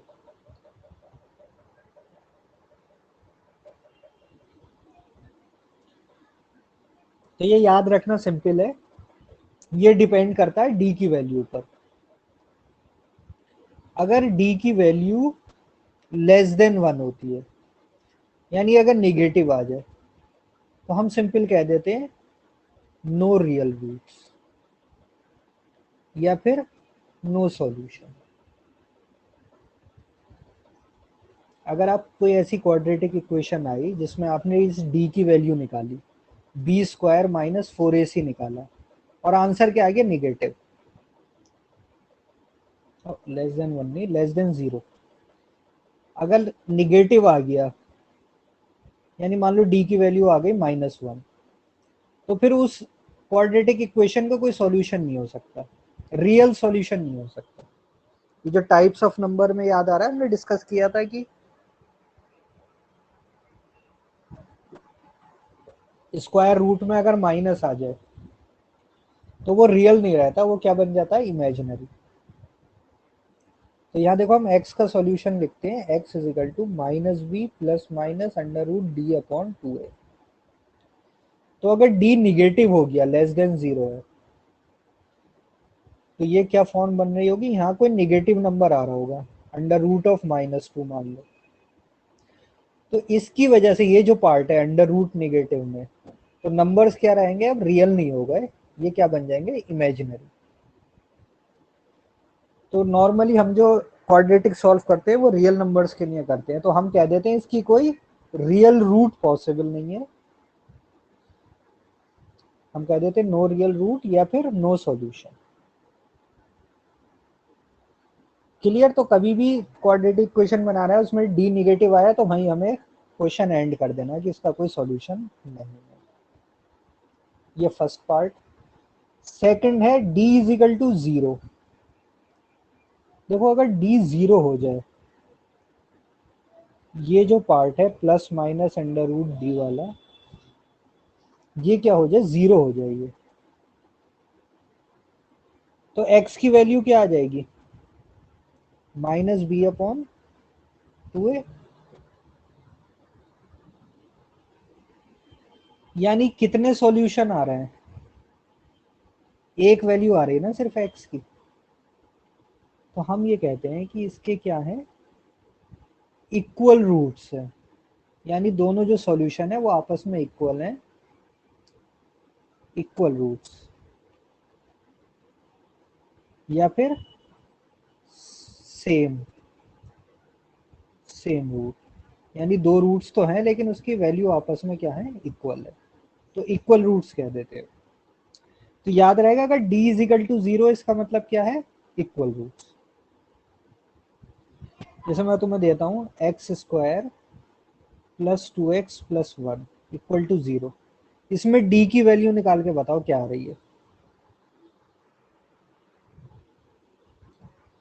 d का फार्मूला याद होना चाहिए, क्या होता है,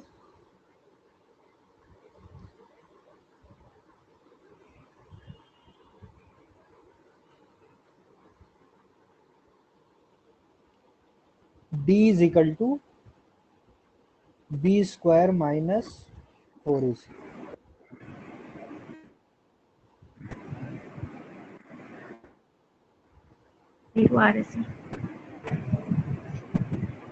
तो b की वैल्यू क्या है यहाँ पे देखो 2, यानी 2 का स्क्वायर, 4, a की वैल्यू 1 और c की वैल्यू 4 माइनस, इसका मतलब 0। तो d 0 आ गया, यानी इसके जो रूट्स होंगे, सॉल्यूशन होंगे, वो क्या आएंगे, इक्वल रूट्स, यानी x की a की वैल्यू मिलेगी। तो देखो अगर मैं x निकालूं, x होता है -b plus minus under root d upon 2a, तो ये तो 0 हो गया, सिर्फ क्या बचा, -b अपॉन 2a, यानी minus b is 2 upon 2 into 1, तो -2 अपॉन 2 यानी -1। तो एक ही सॉल्यूशन होगा इसका, x इज इक्वल टू -1, दूसरा सॉल्यूशन नहीं आएगा। तो हम कहते हैं इक्वल रूट्स है, यानी x1 x2 अलग अलग रूट्स थी तो दोनों की वैल्यू क्या है, -1। ठीक है, हमें ऐसा पता चल जाता है कि d की वैल्यू लेस देन 0 है तो कोई सॉल्यूशन ही पॉसिबल नहीं, इक्वल टू 0 है तो इक्वल है, इक्वल रूट्स है। और थर्ड इसमें होता है अगर x ग्रेटर देन 0 है, वो x नहीं d, यानी डिस्क्रिमिनेंट क्या है, पॉजिटिव है, तो क्या होगा, x इज इक्वल टू देखो -b plus minus under root d upon 2। तो यहाँ हमें क्या मिलेंगी, x की दो वैल्यूज मिलेंगी, तो हम कहेंगे कि टू रूट्स होंगे, और रूट्स कैसे होंगे? डिस्टिंक्ट। डिस्टिंक्ट मतलब डिफरेंट। तो x की हमें टू डिफरेंट वैल्यूज मिलेंगी।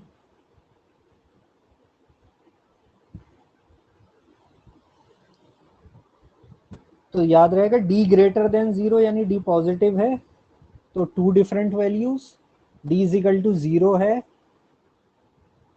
तो इक्वल रूट्स यानी एक ही वैल्यू, और d लेस देन 0 है तो कोई वैल्यू पॉसिबल है ही नहीं।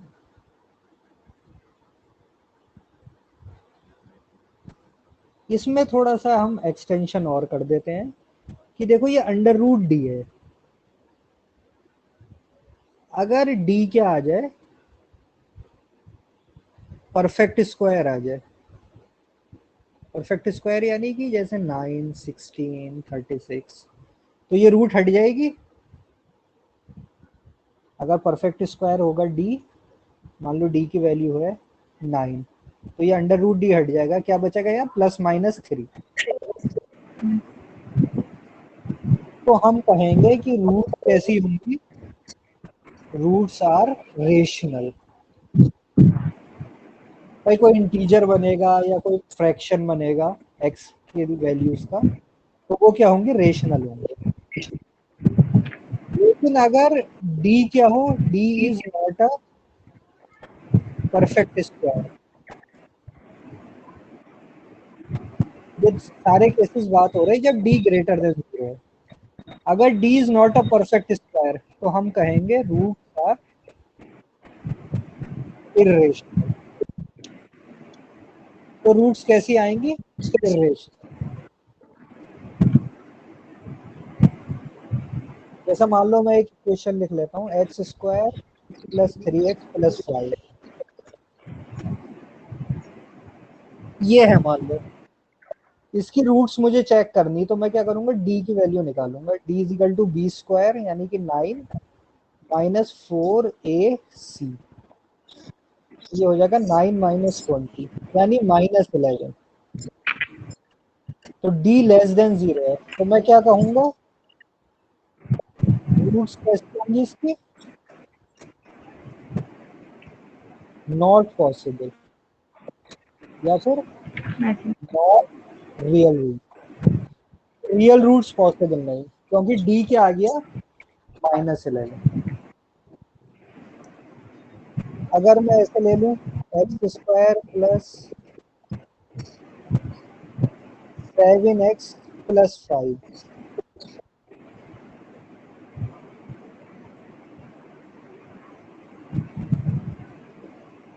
तो d की वैल्यू बताओ क्या आ रहा है? b² - 4ac, तो 49 -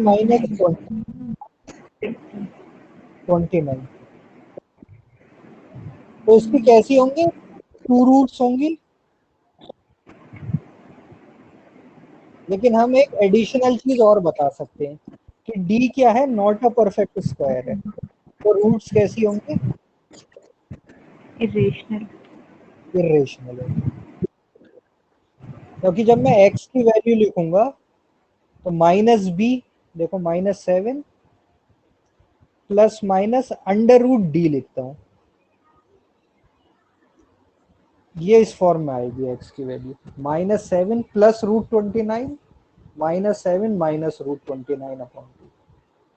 तो जब भी कोई अंडर रूट वाला टर्म आ गया जिसको हम सॉल्व नहीं कर सकते, तो फिर हम क्या कहेंगे? उसे इर्रेशनल। तो ये एक एक्स्ट्रा चीज हम बता सकते हैं, अगर d परफेक्ट स्क्वायर है, ये ग्रेटर देन 0 पे ही ट्रू होता है, लेस देन पे तो बात ही खत्म हो गई। तो लेस देन 0 है तो फिर कोई रियल रूट पॉसिबल ही नहीं है, तो नो सॉल्यूशन कह देते हैं। d 0 है तो इक्वल रूट होती है, उसकी वैल्यू होती है -b/2 है।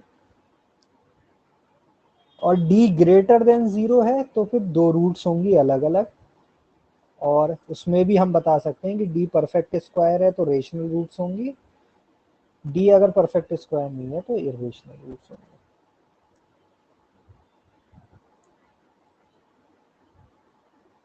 क्लियर। अब एक लास्ट टॉपिक छोटा सा, रूट्स को हम लिखते हैं क्वाड्रेटिक इक्वेशन में। देखो कितनी रूट्स हो सकती हैं, 2 मैक्सिमम।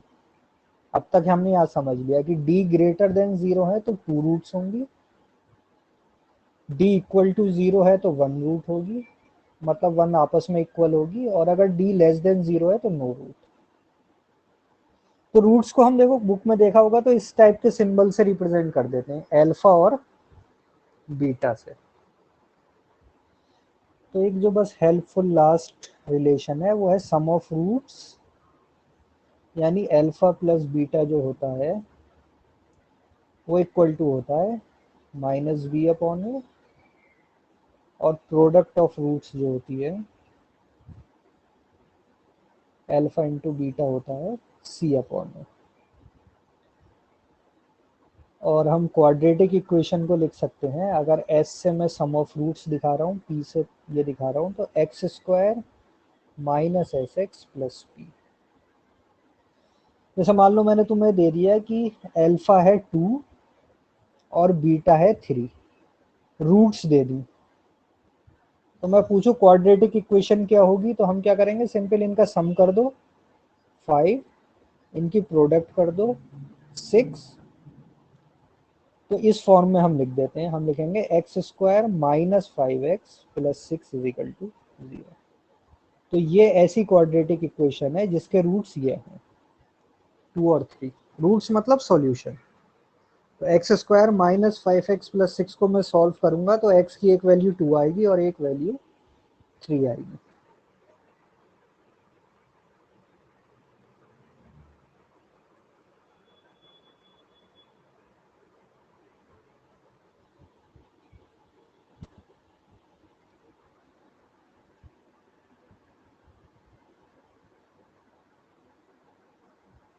तो ये इसका लास्ट टॉपिक था, छोटा सा एक, सम ऑफ रूट्स और product of roots.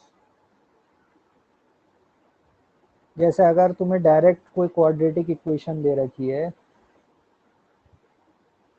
2x square plus 5x plus 6 मान लो, इसका मैं कहूँ कि सम ऑफ रूट्स बताओ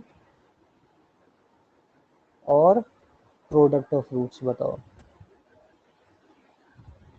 तो तुम्हें इक्वेशन सॉल्व करने की ज़रूरत नहीं कि पहले पहले दोनों रूट्स निकालो फिर बताओ, हम सीधे सम ऑफ रूट बता सकते हैं माइनस बी अपॉन ए। बी की वैल्यू क्या है यहाँ पर, ये बी है 5। और ये ए है और ये सी है, तो ये हो जाएगा -5 अपॉन 2। तो जब अगर हम इसे सॉल्व भी करेंगे और रूट्स निकालेंगे तो इनका सम यही आएगा, और प्रोडक्ट ऑफ रूट्स हो जाएगा alpha into beta is equal to C upon A, यानी कि 6 अपॉन 2 यानी कि 3। तो ये इस फार्मूले से हम डायरेक्ट बता सकते हैं सम ऑफ रूट्स और प्रोडक्ट ऑफ रूट। तो ये है alpha plus beta sum of root, और ये है alpha into beta c upon a product of root. तो ये शॉर्ट एक हमारा ओवरव्यू हो गया क्वाड्रेटिक इक्वेशन का, जो कि ज़रूरत पड़ती है हमें सॉल्व करने में इक्वेशंस। तो नेचर ऑफ रूट्स हमें पता चल गए।